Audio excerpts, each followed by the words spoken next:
Saya hadir di sini sebagai penyelenggara pendidikan yang telah melayani lebih dari 15 tahun. Dengan lembaga yang terdaftar resmi, punya nomor pokok sekolah nasional, dan telah mengantarkan para peserta didik meraih ijazah yang diakui negara melalui prosedur yang ketat. Suatu hari, melintas di sosial media saya, ada satu surat keterangan. Dokumen itu bernomor 9149-D.D1 garing KS tahun 2019.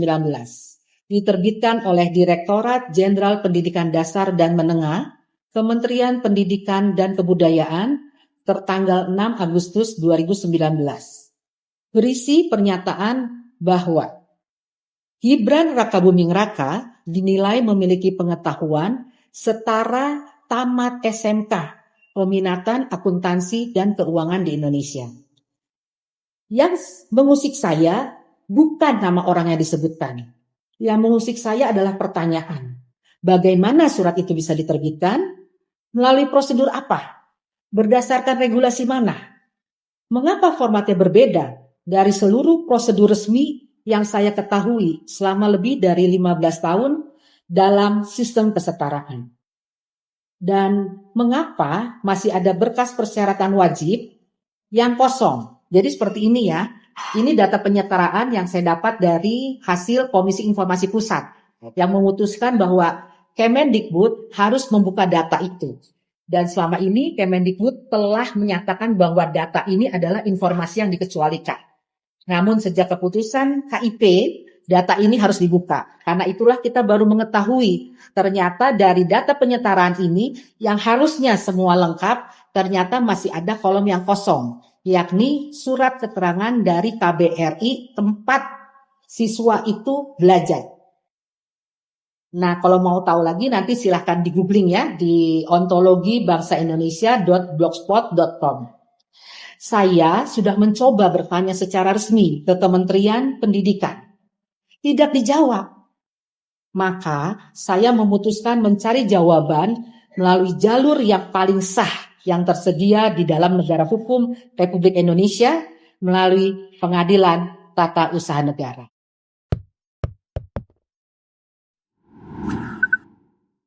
Halo, apa kabar? Assalamualaikum warahmatullahi wabarakatuh. Senang sekali bisa kembali menjumpai Anda semua. Semoga selalu dalam keadaan sehat walafiat, tetap semangat. Ini kita memasuki awal pekan ya, hari Senin tanggal 20 Juli 2026. Seperti biasa kami temani Anda dalam program Off the Record membaca berita di balik berita. Dan saya Hetsu Arif. Dan saya Gibeta, senang sekali menjumpai teman-teman. Mas Hersu, kita mau ngomongin apa? Ya, ini memang saya kira kita mulai pasti ada peristiwa yang paling menarik. Tapi kita nggak akan detail terlalu jauh ya, bahwa Roy Suryo pra-peradilan yang keduanya ini kan ditolak oleh oleh hakim tunggal yang sama. Setelah sebelumnya dia dimenangkan oleh hakim yang sama. Jadi satu skornya, dan dia kemudian mengajukan lagi gugatan pra-peradilan ketiga. Sementara Pak Jokowi kelihatannya sekarang ini percaya nggak percaya sih. Pasti nanti pada Anda semua pada ngomong, alah kok dipercaya Mas itu gitu. Katanya Pak Jokowi mempersiapkan menghadapi persidangan. Dan sekarang ini kan bukan hanya Jokowi, dua pengacaranya itu semua pengacara menyatakan bahwa Jokowi akan siap untuk hadir di pengadilan. Kan gitu ya Mbak Agi ya. Jadi please jangan suzon dulu lah ya gitu, sekali-kali lah percayakan Pak Jokowi. Masa nggak pernah percaya sih sama Pak Jokowi. Ya. Iya ya, kita update dulu ya. Kita update dulu, tapi kita perlu juga ngomongin soal Gibran loh Mas Hersu, karena ini memang ada gugatan lagi terhadap atau surat keterangan penyetaraan Gibran gitu, bahwa dia lulus SMA. Itu menarik itu. Menurut saya menarik ya. Tapi ada juga satu, kalau pas anak-anak kebetulan ada ngajak ngomongin Gibran ya. Beberapa hari yang lalu tuh saya sampai sekarang kepikiran itu, bukan kepikiran, saya merasa ini harus kita obrolin juga yang ketika dia berkunjung ke Lampung itu loh. Saya agak kaget ketika dia menyebut katanya dia membayar utang janji bapaknya lah, karena yang janji bapaknya yang mau berkunjung ke masyarakat di kawasan Pogung ya di Lampung, yaitu yang Lampung Timur kalau nggak salah itu gitu, yang bapaknya waktu ke Lampung kemarin kan PSI itu tanggal 26 sampai tanggal 28 Juni kemarin ya Mbak Agi ya, Pak Jokowi ke sana, janji ke situ nggak jadi, dan kemudian kok Gibran yang mendatangi ke sana loh. bapaknya itu siapa dan dia siapa gitu kapasitasnya, itu yang saya bingung itu kan Gibran wakil presiden. Ini urusan pribadi Gibran dengan bapaknya atau ini urusan dia sebagai wakil presiden? Ini kan yang jadi pertanyaan buat kita juga, dan saya kira kayak gini-gini pasti diluruskan juga loh Mbak Agi ya. Oke, ya. Iya. Nah, Kita gimana? lanjut aja yang itu dulu, Mas Itu dulu. Ersu. Kalau ngomongin tapi yang update terbaru dulu aja dong ya, apa yang terkait soal gugatan Oh iya, itunya iya dulu. ya. Ya. Update terbaru sebetulnya. Jadi pada hari Senin ini Pak Jokowi itu mengumpulkan para calon saksi pada persidangan nanti untuk melawan Dr. Tifa dan juga Roy Oh, Suryo. ke sini ya, Gitu. bukan yang tadi kan kasus Gibran yang Pak Jokowi yang apa tadi kaitannya dengan Gibran, nggak ada ya yang ini. Oh Oh, iya, sorry, yang Gibran dulu, maksud saya yang Gibran soal ijazahnya yang digugat lagi itu Oh mungkin. ijazah, Nah, oke. itu. Nah, Pak Iya, Jokowi belakangan ini itu nanti. Ya. belakangan aja ya. Mm, Oke, jadi ceritanya teman-teman, ini ada seseorang ibu ya bernama Mercy Sihombing. Ini bukan ibu biasa, dia ini wanita karir begitu. Dan yang menariknya dia ini adalah juga seorang praktisi pendidikan, Mas Hersu, Ibu Mercy Sihombing ini. Jadi dia seorang advokat juga dan seorang pendidik juga begitu. Dia ini mempersoalkan masalah ijazah Gibran yang kemudian digugat ke PT UN. Jadi bukan ke pengadilan negeri ya, karena mungkin berdasarkan pengalaman yang lain-lain ketika di negeri ditolak, kemudian diarahkan ke PT UN. Nah, dia ini juga menggugat ke sana. Dia ini merasa galau begitu ya, resah begitu karena sebagai praktisi pendidikan, dia ini juga memiliki apa yayasan pendidikan anak luar sekolah atau homeschooling seperti itu Mas Ersu. Dan menurut dia biasanya mereka itu melalui fase pendidikan lagi begitu. Jadi tidak bisa serta-merta diberikan surat keterangan. Oleh ketika itu namanya masih dari pengalaman beliau pribadi ini ya, artinya ya. Iya, dia ini betul-betul praktisi ya, berdasarkan biodatanya. Jadi seseorang untuk mendapatkan kesetaraan atau penyetaraan itu kan semacam surat penyetaraan, Mas Hersu, atau pengakuan bahwa Gibran ini lulus dari SMA atau disetarakan dia memiliki kemampuan dengan jurusan atau peminatan akuntansi begitu. Nah, menurut dia ini biasanya yang seperti ini itu tetap dites begitu, atau kalau seandainya sebelum dites itu biasanya tetap melalui pendidikan ya, seperti halnya paket C.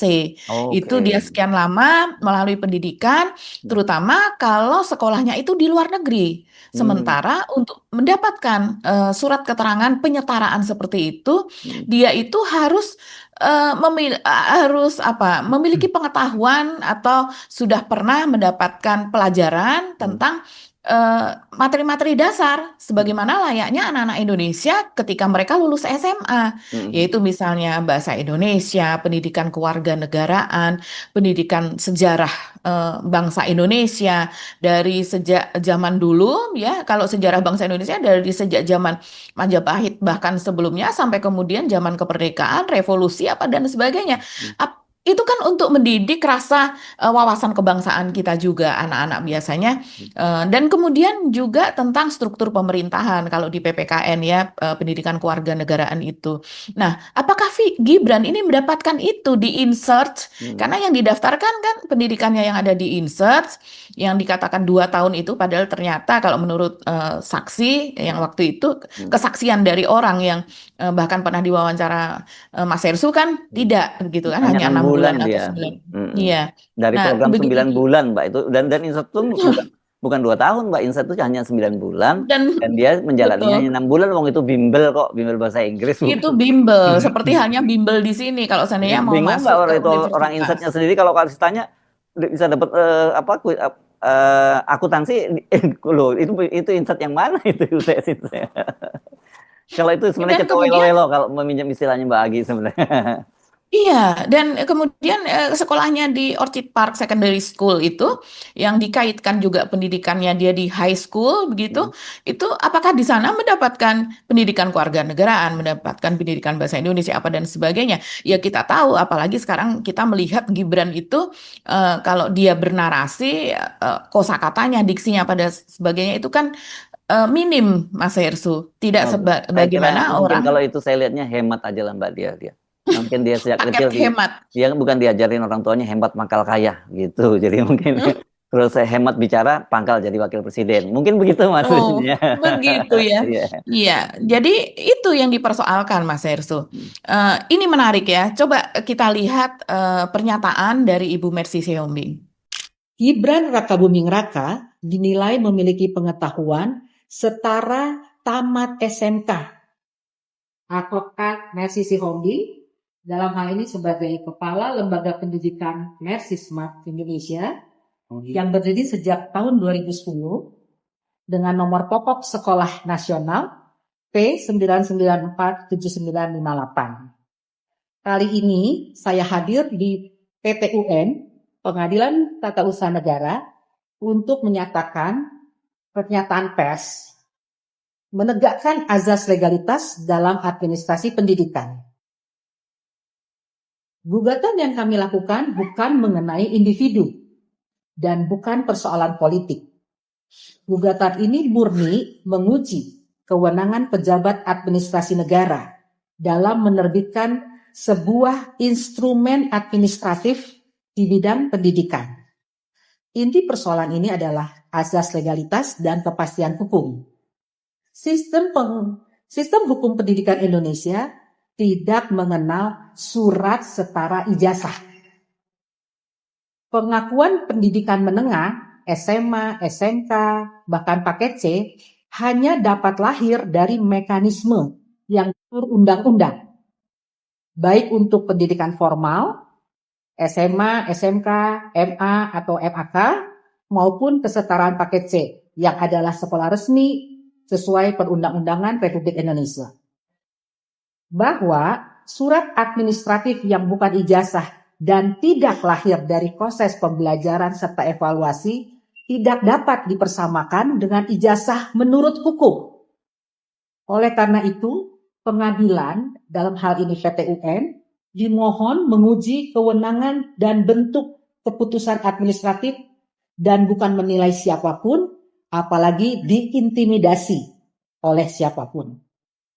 Sebagai kepala lembaga pendidikan yang sah, kami terikat kewajiban menerapkan standar pendidikan nasional. Kepastian hukum diperlukan agar standar tersebut tidak digantikan oleh instrumen administratif di luar sistem hukum. Kami menghormati proses peradilan dan akan mengikuti mekanisme hukum yang tersedia. Apapun putusannya, tujuan kami adalah menegakkan kepastian hukum pendidikan dan meningkatkan kualitas melalui Lembaga Pendidikan Kesetaraan PKBN.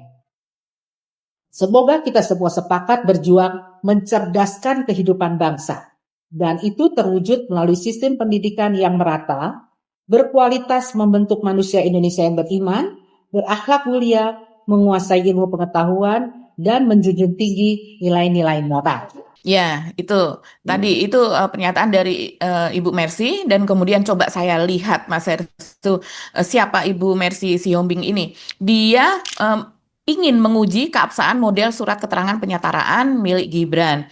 Apakah standar peraturan itu secara administrasi pendidikan itu sama dengan anak-anak yang lain?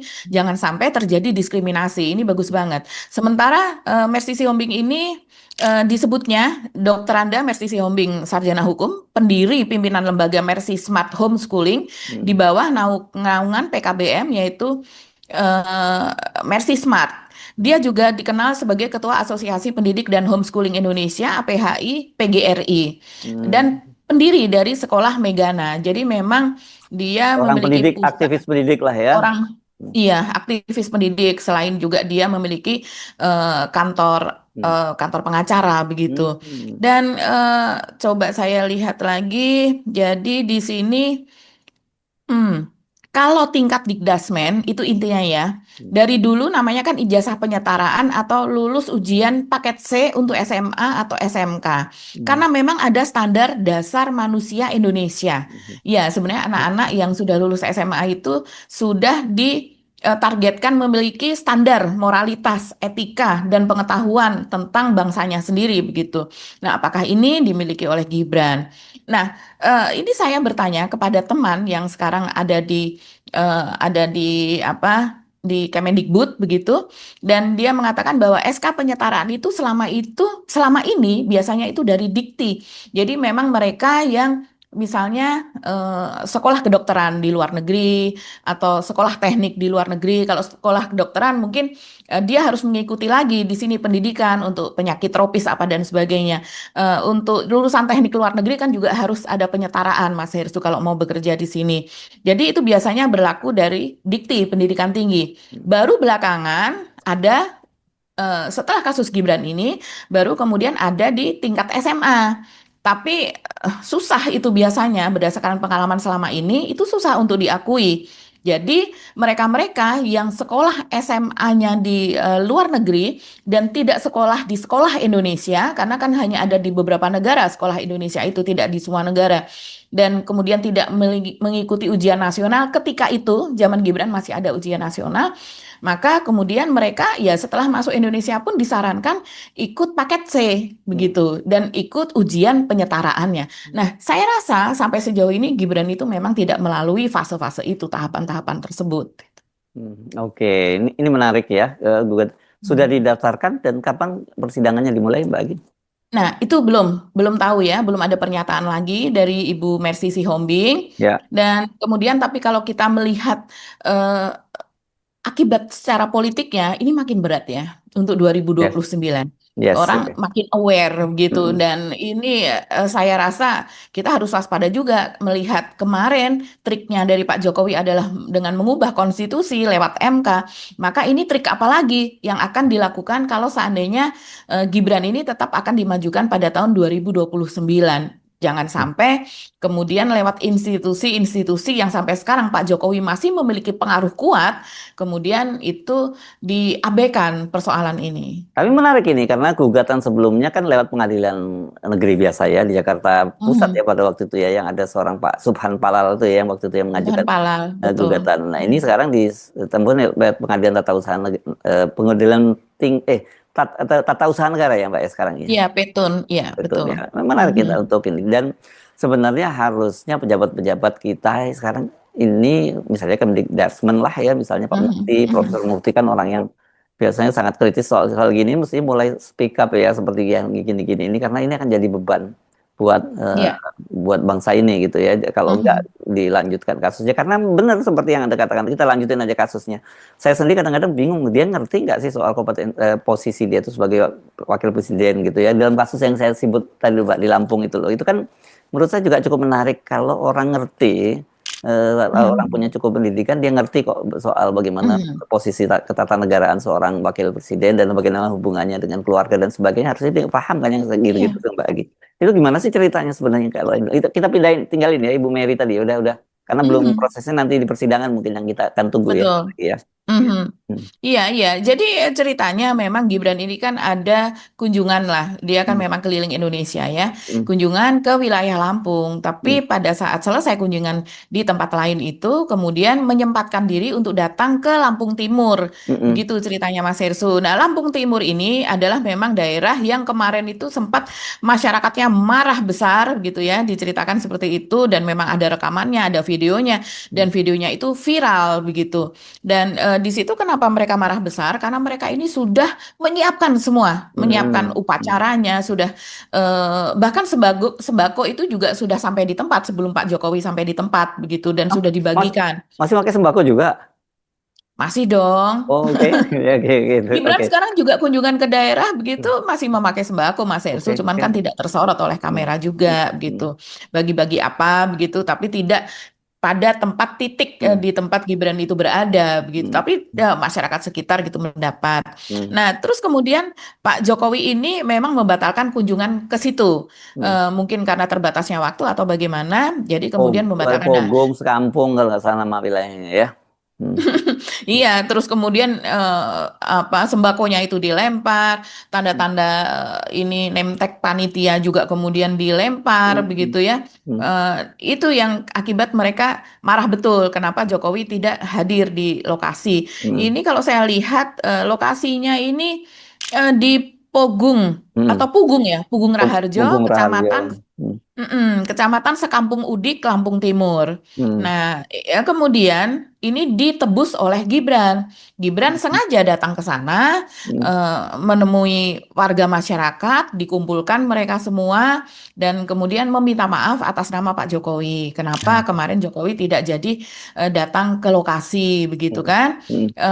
Padahal Jokowi kita tahu datang ke lokasi itu juga atas nama PSI, begitu. PSI, Jadi dia kan ketua Dewan Pembina PSI, dan dia dalam posisi betul. pribadi. Nah, kalau sekarang Gibran yang datang itu atas nama siapa? Dia bilang kalau dia menyatakan di luar kunjungan nggak bisa. Dia melekat semua hak dan kewajiban dia sebagai seorang wakil presiden kan, pengawalannya, transportasinya dan sebagainya itu kan harusnya yang datang ke sana bukannya Gibran. Kalau Kaisang gitu yang datang kan pantas ya Mbak Agi, karena dia juga ketua umum PSI gitu, anaknya Jokowi pula kan gitu. Kan berat kalau Iya. orang seperti ini aja nggak paham kan Mbak Agi. Nggak paham, iya. Dan dia kan walaupun dia mengatakan ini di luar agenda resmi, tapi kan tetap melekat fasilitas negara pada dirinya.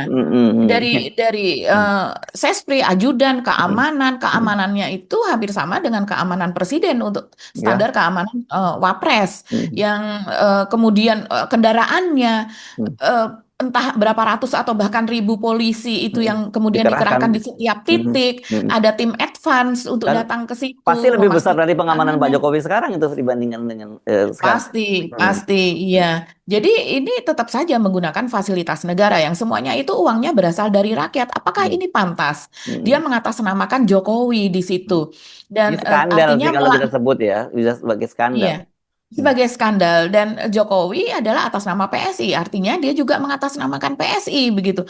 Padahal kalau kita lihat seperti Pak Prabowo saja, Mas Hersu, selama ini dia berada di daerah apa dan sebagainya, kita tidak pernah mendengar ada publikasi Prabowo bertemu dengan kader-kader Gerindra. Saya rasa kalau Pak Prabowo menginap bisa saja ketua DPD Gerindra setempat, apalagi mereka yang sudah sejak lama ikut Prabowo dan kemudian menjabat di situ, datang ke tempat hotel tempat Prabowo menginap, atau di sela-sela kunjungan itu mereka bertemu, tapi kan sengaja tidak dipublikasikan gitu ya. Dan nggak etis itu, apalagi model diomongin mewakili, kan nggak boleh lah. Apalagi, tapi ini dilakukan justru secara terang-terangan begitu kan. Jadi standar etika dan moral dari keluarga Jokowi ini memang berbeda ya, begitu juga pada Gibran, sangat-sangat jauh berbeda begitu. Tapi kalau moral pribadi nggak ada persoalan, terserah aja, itu urusan mereka pribadi. Tapi kan ini kaitannya dengan jabatan dia yang resmi sebagai wakil presiden dan fasilitas-fasilitas yang semua dibayar oleh pajak rakyat, Mbak Agi. Betul, dan kalau kita lihat Mas Ersu, coba yang belakangan ini terjadi adalah ketika dia menerima mahasiswa Universitas Bung Karno, dan kemudian terjadi skandal sesudahnya. Ini kan berkali-kali terjadi skandal berarti. Nah, uangnya uang dari siapa yang dinyatakan oleh mahasiswa UBK yang menerima uang tersebut, yang sampai sekarang masih simpang siur nilainya, apakah 20 juta, 37 juta, bahkan ada yang mengatakan ratusan juta, tapi baru diberikan sekian persen. Nah, itu kemudian sampai sekarang masih nggak jelas itu uangnya siapa, dan kalau memang ada dari kepolisian, itu atas suruhan siapa? Iya, dan gitu, apa kaitannya gitu polisi apa kaitannya begitu ya? Dan tapi akhirnya itu kan ya kita tahulah Mas Hersu, staf sus dari Gibran ini sendiri kan memang orang Jokowi yang masih melekat. Jadi cara berpikirnya ya cara berpikir seperti sebelumnya, yang ya seenaknya saja. Salah satunya itu Nicholas Harjanto yang saya lihat. Ini Nicholas ini melekat pada Jokowi dari sejak Jokowi periode pertama, periode kedua. Ini mantan peneliti dari CSIS, dan kemudian pada masa Jokowi itu dia adalah pendiri lembaga survei Populi Center.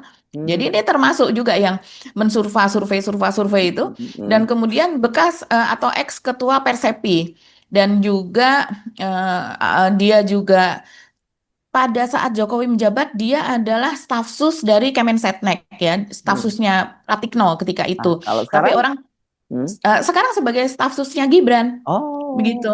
Dan dia juga pernah mendapat hadiah komisaris BRI, komisaris Main ID, Mineral Indonesia ID, yang tahun 2025 kalau nggak salah. Dia kemudian sudah tidak menjadi komisaris, tapi sekarang eksistensinya sebagai staf sus dari Wapres. Ini kan artinya memang Gibran ini memang samalah gitu ya, konsultan politiknya, cara-caranya seperti Jokowi dulu yang pegang juga orang-orangnya Jokowi begitu. Jadi merupakan presentasi dari Jokowi.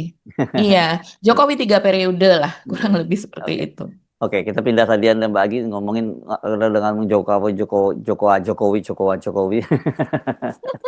Tapi masih Mas Irsu, ini kan kita mau update. Oh gitu. Apa? Iya. Iya, maksudnya apa, lanjutin aja. Iya, jadi Copras capres saya kan ingin jadi Jokowi. Oke. Iya, jadi Jokowi ini ceritanya dia mengumpulkan sejumlah temannya yang diklaim sebagai teman satu kelasnya, begitu. Tapi kita tidak tahu apakah teman di UGM, di TK, di SD, SMP, atau di SMA? Di UGM tentu saja, karena mereka ini memang dipersiapkan untuk menjadi saksi pada persidangan Roy Suryo dan juga Tifa. Kalau menurut para pengacara Jokowi itu sebelumnya ada 15, tapi yang datang pada hari Senin ya, kalau tidak salah 8 orang. Dan mereka ini memang lagi apa ya istilahnya didadar mungkin ya, karena memang BAP mereka ini udah di BAP 1 tahun yang lalu kan, ini kan kasusnya sebenarnya sudah sejak April tahun lalu kan. Nah, untuk memiliki persepsi yang sama supaya nggak saling tumbukan gitu ya nanti ketika mereka menjadi saksi. Ini pengakuan sendiri dari pengacaranya Jokowi. Dan kemudian yang menarik Mas Hersu, dari 8 orang ini, 2 orang ini adalah Mustoha Iskandar dan Fronojiwo. Mas Hersu itu nama lama itu ya, yang mereka semua dapat jabatan. Nama lama, ini saatnya membayar kembali, payback begitu ya. It's time to pay back. Jadi mereka ini orang-orang yang pernah diangkat sebagai komisaris di zamannya Jokowi begitu.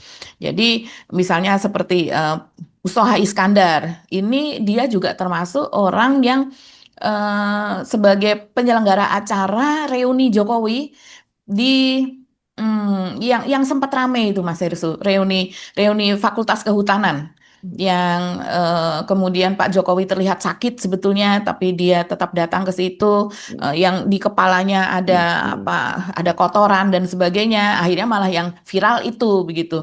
Ini Mustoha Iskandar ketika itu ya, salah satu panitianya yang penyelenggara adalah acara tersebut. Nah, Mustoha ini yang nantinya akan menjadi saksi pada sidang tersebut, yang kemungkinan ini pada sidang ke-5 atau ke-6 lah pemeriksaan saksi. Kalau sekarang, kemarin kan masih tuntutan jaksa, kemudian pembelaan dari terdakwa dan sebagainya, kemudian jawaban dari jaksa dan sebagainya. Nah, kemudian ada pemeriksaan kan ada saksi ahli, kemudian ada saksi dari pelapor dan sebagainya. Mereka ini termasuk dalam saksi pelapor. Nah, Mustoha Iskandar ini pernah menjadi komisaris independen PT Pusri Palembang, Mas Hersu. Jadi hadiah ya dari Jokowi tahun 2016-2018. Nah, kemudian sesudahnya dia juga menjadi komisaris independen PT Pupuk Indonesia. Yang kita tahu PT Pupuk Indonesia ini adalah sebuah grup ya, grup besar dari karena PT Pupuk di banyak daerah itu kan kemudian disatukan menjadi PT Pupuk Indonesia, salah satu BUMN besar gitu, milik negara. Dan kemudian itu tahun 2020-2025. Nah, dia ini sebelum menjadi komisaris, dia ini juga sebagai Dirut Perhutani ketika itu begitu. Ya, kalau Dirut Perhutani ini kompeten lah ya, dia memang pendidikannya di kehutanan, tapi kemudian dia melompat menjadi komisaris dan pernah juga nyalek ya, tapi mungkin nggak ada hubungannya dengan itu karena dia juga nggak tembus juga gitu. Nyalek di Jabar dari Nasdem kalau tidak salah. Dan ini nanti dia akan menjadi saksi Jokowi, ini die hardnya Jokowi yang saya rasa pernah Jokowi memberikan budi kepadanya, ini pasti akan bekerja dengan sangat keras untuk menjadi saksi Jokowi. Yang satu lagi Fronojiwo. Fronojiwo ini orang yang juga sebagai sering seolah menjadi jubirnya Jokowi, ini cukup terkenal juga Mas Hersu, dan dia juga menjadi komisaris dari PT Perkebunan ketika Jokowi berkuasa. Agak aneh sih namanya Frono ya, bukan P ya, kalau nama ini kan Frono. Fronojiwo sebenarnya kalau dalam ketoprakan dalam bahasa Jawa ada namanya Pak Fronojiwo ini. Fronojiwo ya ini. Pronojiwo. satu angkatan dengan siapa tadi? Mustoha Iskandar. Mustoha Iskandar ya, susah ya gitu. Yang Ya, satu kelas lah. Mereka ini klaimnya satu kelas dengan Jokowi. Tapi apa namanya? Kalau berdasarkan penelitian dari Roy Suryo maupun Dr. Tifa, Jokowi itu apa ya? Diperkirakan gitu kemungkinan dia hanya sampai di 3 gitu. Kita melihat dari transkrip nilainya BA juga lah yang dulu istilahnya kalau dulu ya. Iya, dulu apa Mas Ersu? BA? BA atau BSC saya nggak tahu mungkin tuh. Oh, BSC mungkin ya. BSC ya, ada BA, Bachelor ada of BSC. Dulu Science keren ya. Mbak, BA sama BSC sudah Oh keren. iya, betul. Iya, Ya, ya, zaman dulu memang keren. D3 saja sudah bagus begitu ya. Nah, apakah mereka ini memang satu kelas sampai dengan lulus ya kita tidak tahu begitu. Yes. Oke. Ini akan menarik persidangannya karena kaitannya dengan kasus Roy Suryo itu kan jadi bertanda tanya juga setelah dia ditolak gugatan pra peradilan, walaupun dia mengajukan gugatan pra peradilan kan kalau menurut ini harusnya dia juga langsung disidangkan pokok perkaranya kan begitu yang di Pengadilan Negeri Jakarta Timur kan. Tapi kita tunggu saja bagaimana kelanjutannya dan ini pasti akan sangat seru kalau sekali lagi ini kalau Pak Jokowi betul-betul hadir loh ya. Janjinya hadir Mas Ersu. Sampai dengan sekarang dia mengumpulkan para saksi ini. Janji yang keberapa tapi pertanyaannya buat publik gitu kan. Oke. Pagi sampai ketemu lagi kita ketemu di episode berikutnya. Kami mohon pamit. Saya Hersubeno Arif. Dan saya Gebeta. Terima kasih atas perhatian teman-teman semua. Tetap salam akal sehat. Wassalamualaikum warahmatullahi wabarakatuh. Waalaikumsalam warahmatullahi wabarakatuh.